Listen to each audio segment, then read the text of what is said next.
अब हम स्टार्ट करने जा रहे हैं relation and function. Relation and function में सबसे पहले हम देखेंगे ऑर्डर पेयर। ऑर्डर पेयर क्या होता है? जब किसी भी दो नंबर्स को अगर हमने ऐसे रखा एक ब्रैकेट के अंदर 2 3, ठीक है, तो ये एक ऑर्डर पेयर है। इस ऑर्डर पेयर का फर्स्ट एलिमेंट 2 है और सेकंड एलिमेंट 3 है। यानी एक स्मॉल ब्रैकेट बनाया, उसमें दो नंबर्स रखे, दो वैल्यू रखा हमने एक्स वाई, ठीक है। तो ये इसे बोलेंगे ऑर्डर्ड पेयर। आपने ऑर्डर्ड पेयर पिछले क्लासेस में भी पढ़ा होगा।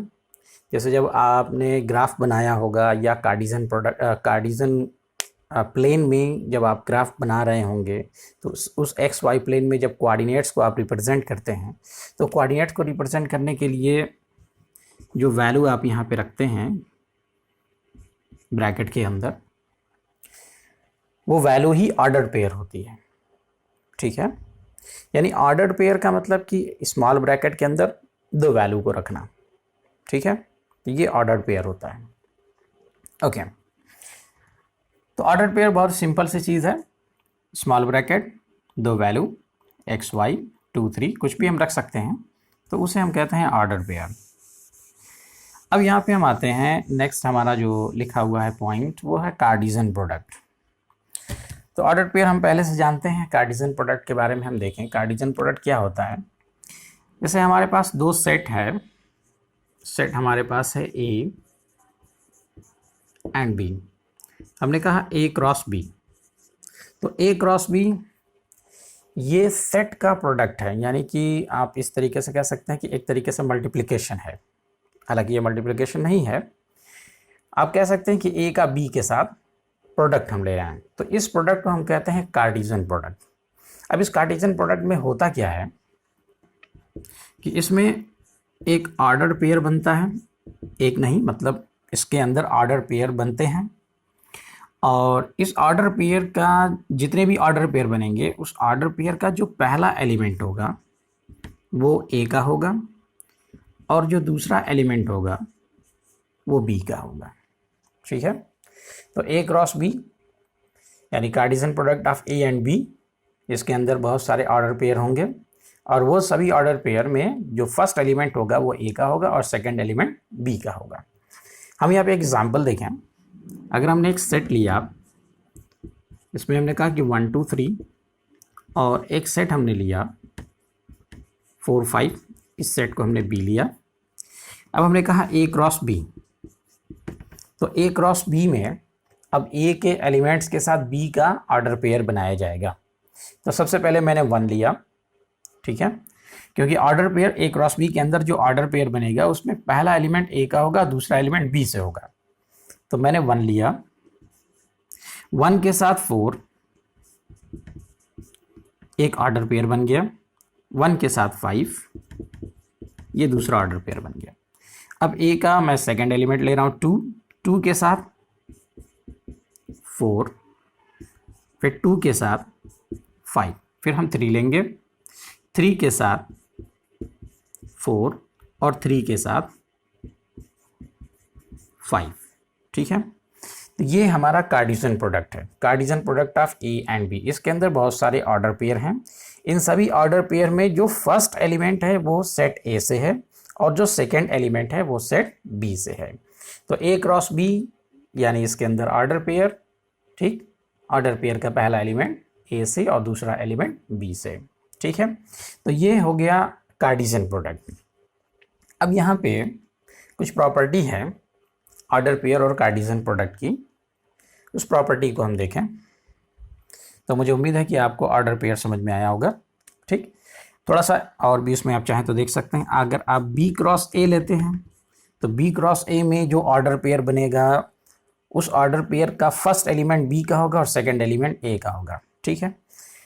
हम ऑर्डर पेयर अब ऐसे बनाएंगे, 4 4 स्टार्ट करेंगे 4 से, तो 4 का 1 के साथ, तो 4 1, फिर 4 2 और 4 3, तो 4 2 और 4 3, फिर 5 का 1 2 3 के साथ, तो 5 1 5 2 और 5 3, ठीक है।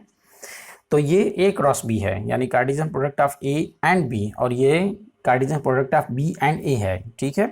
तो बी क्रॉस ए में फर्स्ट एलिमेंट बी का और सेकंड एलिमेंट ए का, और ए क्रॉस बी में फर्स्ट एलिमेंट ए का और सेकंड एलिमेंट बी का होगा, ठीक है। तो ये आपने कार्टेशियन प्रोडक्ट देखा कि कार्टेशियन प्रोडक्ट क्या होता है। कार्टेशियन प्रोडक्ट के अंदर बहुत सारे ऑर्डर पेयर बनते हैं, ठीक है, ओके, इस तरीके से। अब यहाँ पर हम एक प्रॉपर्टी देखें। प्रॉपर्टी, पहली प्रॉपर्टी आप ऐसे ही देख लीजिए। फर्स्ट प्रॉपर्टी ये है कि अगर दो ऑर्डर पेयर इक्वल हैं, यानी x1 y1 और x2 y2 अगर इक्वल है, ठीक है, इसको हम पिछले क्लासेस में भी पढ़ चुके हैं कि जब दो ऑर्डर पेयर इक्वल होता है तो उसका फर्स्ट एलिमेंट फर्स्ट के इक्वल, यानी x1 x2 के इक्वल होगा और y1 y2 के इक्वल होगा, ठीक है। तो फर्स्ट ये ऑर्डर पेयर है और ये ऑर्डर पेयर है, x1 हो गया x2 के इक्वल, y1 हो गया y2 के इक्वल। क्यों? क्योंकि ये दोनों ऑर्डर पेयर इक्वल है। तो जब ऑर्डर पेयर इक्वल होगा तो फर्स्ट एलिमेंट फर्स्ट के इक्वल, सेकंड एलिमेंट सेकंड के इक्वल होगा। अब यहाँ पे हम सेकंड प्रॉपर्टी पे आते हैं। यहाँ पे सेकंड प्रॉपर्टी में दिया हुआ है कि अगर किसी एलिमेंट में, किसी सेट में p number of element p हैं और दूसरे सेट में नंबर ऑफ एलिमेंट q हैं, तो उसके कार्टेशियन प्रोडक्ट में p इंटू q एलिमेंट्स होंगे, ठीक है, यानी p into Q order pair बनेंगे। चलिए हम यहाँ पे देखते हैं। हम यहाँ पे देखें, ये मैं मिटा दूं। यहाँ पे जो n ऑफ a है, इसमें टोटल नंबर ऑफ एलिमेंट्स 3 हैं, और n ऑफ b है, इसमें टोटल नंबर ऑफ एलिमेंट्स 2 हैं। तो इस फार्मूला, ये जो फार्मूला दिया हुआ है या ये कहें जो प्रॉपर्टी दिया हुआ है, इस प्रॉपर्टी के अकॉर्डिंग हम क्या कह सकते हैं कि इस ए क्रॉस बी में टोटल नंबर ऑफ एलिमेंट्स कितना होना चाहिए। तो n of A cross B, number of elements को मल्टीप्लाई कर देंगे। तो नंबर ऑफ एलिमेंट्स 3 एंड 2 हैं, तो 3 इंटू 2 यानी कि 6, ठीक है। तो टोटल 6 ऑर्डर पेयर उसमें बनना चाहिए, यानी total number of elements in order in Cartesian product, ठीक है, वो नंबर्स के मल्टीप्लिकेशन से आएगा। तो 6 एलिमेंट होना चाहिए, इसमें 3, इसमें 2, ठीक है। तो हम यहाँ पे देखें 1 2 3 4 5 6, टोटल नंबर ऑफ एलिमेंट 6। तो 6 इसमें भी और 6 यहाँ पे भी, ओके। तो ये फार्मूला हमें याद रखना है, ठीक है, और ये भी याद रखना है।